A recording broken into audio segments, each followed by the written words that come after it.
अस्सलाम वालेकुम जी। तो दोस्तों कैसे आप, उम्मीद करते हो सब ठीक ठाक होगी। मेरी वीडियो को लाइक और चैनल को सब्सक्राइब कर दीजिए। देख ले ऑपरेशन हो जाए प्लस लगी हुई है, फिर भी आपके लिए वीडियो लेकर आ रहा हूँ, लेकिन आप लोगों के सिर्फ देख के और भाग जाते हो, कोई सब्सक्राइब या लाइक नहीं करते। बिहार पसंद आए या ना आए कर दिया करो।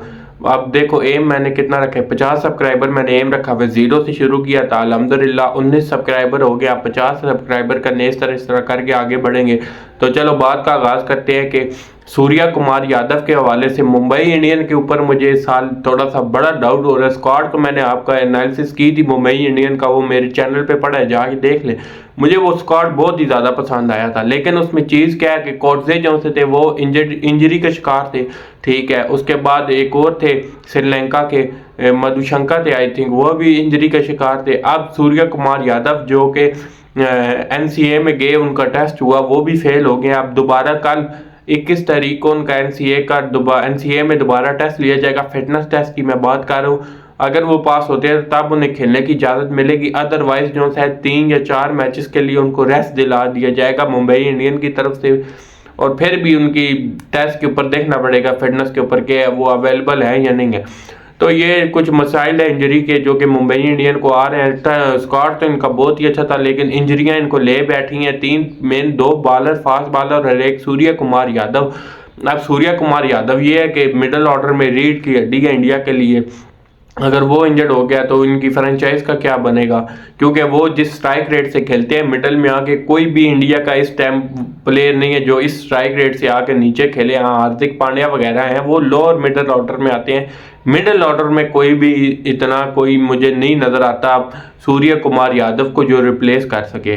तो ये बड़ा बैड ब्लो है, क्योंकि एकदम से कैप्टन भी चेंज हो गया। अब हार्दिक को देखना पड़ेगा कि मुंबई इंडियन किस तरह वो चलाएंगे, क्योंकि रोहित शर्मा तो बहुत ही अच्छी चला रहे थे, 5 बार टाइटल भी जितवा दिया। उसके बाद भी परफॉर्मेंस अच्छी थी, नॉकआउट में तो जाते थे हर बार। अब देखोगे पता नहीं, परफॉर्मेंस ठीक भी थी, फिर भी क्यों चेंज किया मुझे नहीं समझ आ रही। शायद उन्हें लगता था कि इंडिया का जो कैप्टन है वही मुंबई इंडियन का कैप्टन होना चाहिए, ब्रांड वगैरह के लिए और मार्केटिंग के लिए भी वहां से भी ये पैसा कमाते हैं ना, सिर्फ ये टूर्नामेंट जीत के थोड़ी कमाते हैं।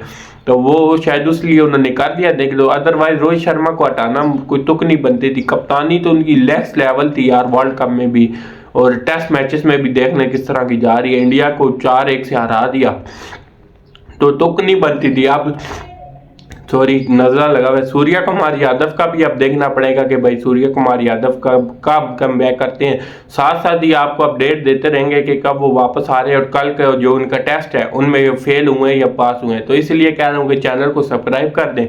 तो उसके बाद जो अगली बात है वो करते हैं जी मैकग्राथ के बारे में, जिन्होंने अपना वो उसका क्या नाम है, इंडिया को 2011 का वर्ल्ड कप भी जिता दिया था। बहुत ही क्लास किस्म का प्लेयर है, लेकिन अब उसके ऊपर ये आ रहा है कि पीसीबी उसकी तरफ देख रहा है कि उसे अपना कोच बना लिया जाए पाकिस्तान क्रिकेट का। लेकिन पहले भी उसे मैकग्राथ ने पहले भी मुंह पे लानत भेजी पाकिस्तान के, जिन्होंने पाकिस्तान ने उन्हें अप्रोच किया कि भाई आओ हमारा कोच बनो पाकिस्तान क्रिकेट टीम के। भाई वो नहीं बनना चाहता। उसने सीधा सीधा पिछली बार भी जवाब दिया था कि भाई मैं इंडिया को वर्ल्ड कप 2011 का जिता चुका हूँ, इंडियन फैंस जो थे वो मुझे बड़ी रिस्पेक्ट देते हैं, ये वो वगैरह वगैरह। उनकी कोई क्रिकेट एकेडमी भी है इंडिया के अंदर, तो वो नहीं चाहते कि भाई मैं पाकिस्तान की कोचिंग करूं। और सारों को पता जो है मामला इंडिया पाकिस्तान के, तो फिर आप क्यों उसको फिर मिनते कर रहे हो, वो फिर पाकिस्तान को ना करेगा, फिर अब बेइज्जती होएगी हमारी। पता नहीं, हम तो यहाँ बेइज्जती करवाने ही बैठे हुए हैं और तो हमारा काम ही कोई नहीं है।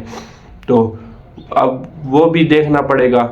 उसके बाद जो बात आ रही थी वो आ रही थी उसके हवाले से अपना अफगानिस्तान क्रिकेट और ऑस्ट्रेलिया क्रिकेट के हवाले से। ऑस्ट्रेलिया ने फिर T20 खेलने, सीरीज खेलने से इनकार कर दिया सीधा सीधा।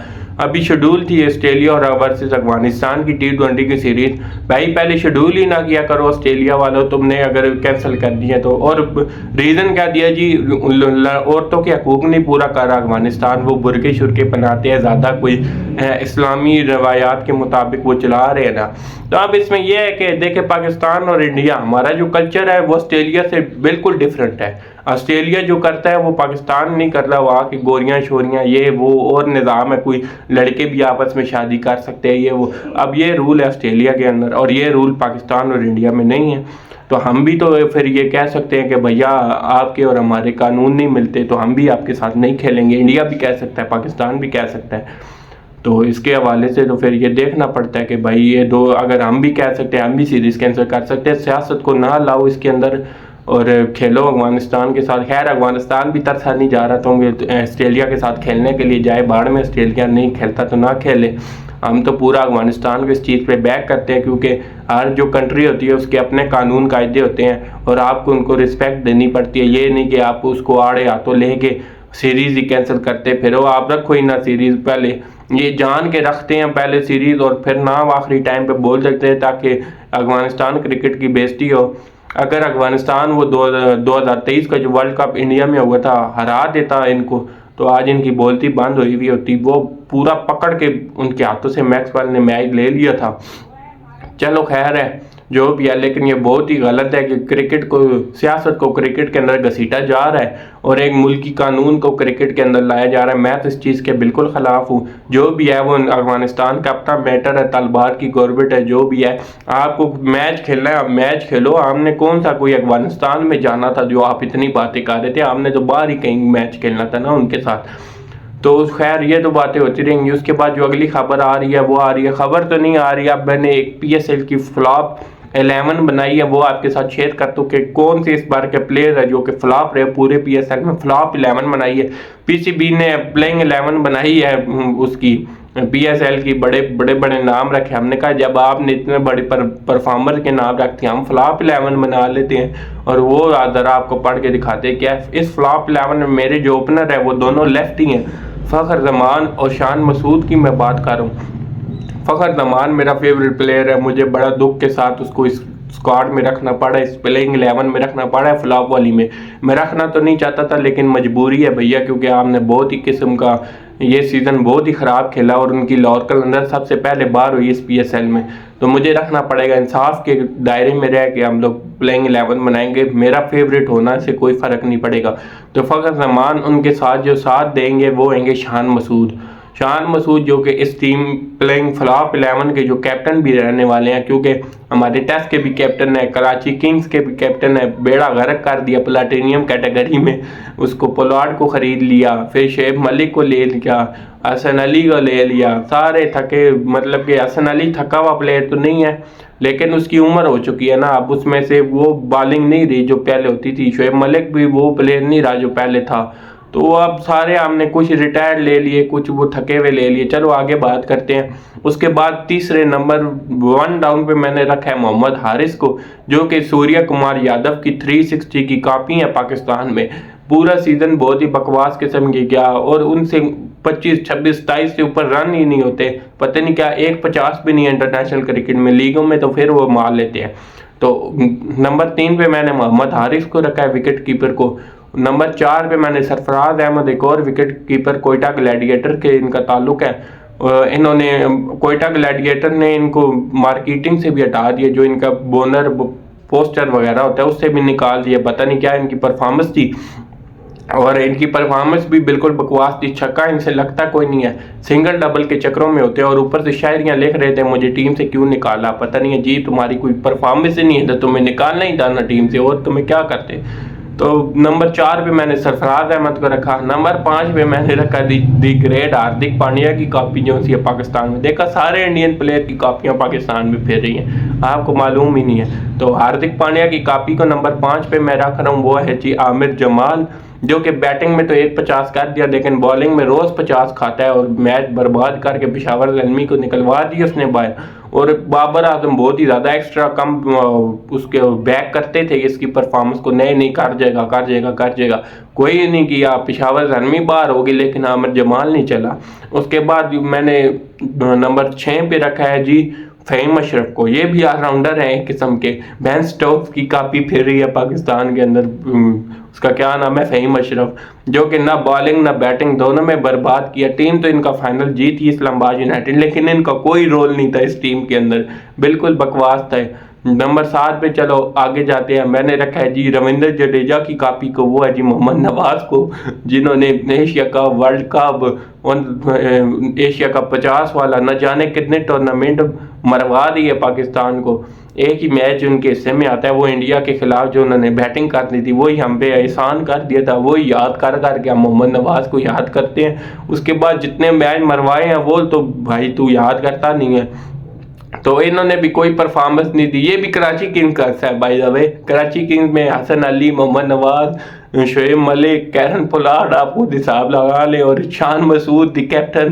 तो देख लें कराची किंग्स की क्या हालात है। और ये तो फिर बाहर होना ही था कराची किंग्स से। तो मोहम्मद नवाज को मैंने रखा है 7 पे। 8 पे रखा है दी ईगल को शहनशाह Afridi, left arm pacer, S bowler Pakistan के।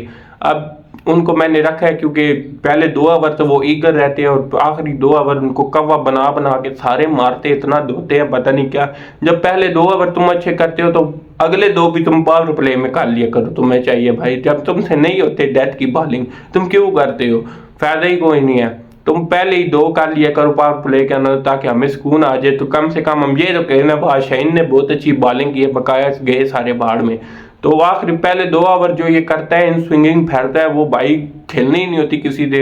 और आखिरी 2 जो ये कराता है वो तो बच्चा बच्चा आके कोई अंडर 19 का प्लेयर है वो भी इसे छक्के मार होता है पता नहीं क्या। तो उसके बाद जो मैंने नंबर 8 पे रखा है उसे मैंने नंबर 9 पे सॉरी मैंने रखा है जी। नंबर 8 पे तो हमारे शहनशाह अफरीदी थे। नंबर 9 पे मैंने अपने दी ग्रेट हारिस रऊफ को रखा है। ये जो कापी है जी इसकी शोएब अख्तर की कापी है, 150 की स्पीड है इनकी। आते हैं बाउंसर मारते हैं और उसी स्पीड से 150 की स्पीड मारते हैं और 150 की स्पीड से छक्का जा रहा होता है और ये बाल पकड़ के बैठ जाते हैं। कोहली ने कब से इसे धोना शुरू किया, जब से कोहली ने वो 2 छक्के मारे, वो कमेंट्री मुझे अभी भी याद है, Kohli goes down the ground, Kohli goes out of the ground. भाई वो नहीं मुझे कमेंट्री बोलती है, हमें मुझे अंग्रेजी भूल जाती है। तो वो जब से इसने 2 छक्के से मारे, पता नहीं इसका सॉफ्टवेयर अपडेट हो गया क्या हो गया, मुड़ के इसने पता नहीं ऐसी बॉलिंग कराई है कि ऐसे लग रहा था पता नहीं कौन है ये, हारिस रऊफ वो है ही नहीं। तो नंबर 2 पे मैंने हारिस रऊफ को रखा जिन्होंने कोई परफॉर्मेंस नहीं दिखाई, आखिर में घुटना पकड़ के टीम से बाहर निकल गए। नंबर 10 पे मैंने रखा हसन अली को जिन्होंने चैंपियन ट्रॉफी पाकिस्तान को जिताई। अब क्या है कि ये प्लेयर बहुत ही तगड़ा प्लेयर था, अच्छा बॉलर था। अब इसके बारे में मैं ज़्यादा बोलूँगा नहीं क्योंकि इस बंदे ने हमें वाकई ट्रॉफी जिताई हुई है। तो मतलब कि इसकी उम्र होगी, अब एक उम्र के लिहाज से बंदे की पीक होती है, बॉलिंग होती है। जैसे कि इंडिया के कई बॉलर थे, शामी वगैरह, इनकी पीक थी। लॉन्ग फॉर्मेट में तो शामी की अभी भी पीक है, T20 में अब उसकी पीक नहीं रही। तो यही हसन अली पे भी आता है कि हसन अली एक अच्छा बॉलर था लेकिन अब नहीं, क्योंकि वक्त के लिहाज से सारे बूढ़े हो ही जाते हैं। रोहित शर्मा एक डेंजरस प्लेयर था किसी दौर में, अब भी है, लेकिन ओडीआई में T20 में उसको अभी इम्प्रूव करना पड़ेगा मेरे लिहाज से कि उसकी परफॉर्मेंस वो नहीं है T20 में। तो 10 पे मैंने रखा हसन अली को। 11 पे मैंने रखा मीर हमजा को। मीर हमजा इतना तेज बॉलर भाई, आप कह रहे हो अंधकरीब इसने शोएब अख्तर का रिकॉर्ड तोड़ देना 160 की बॉलिंग का।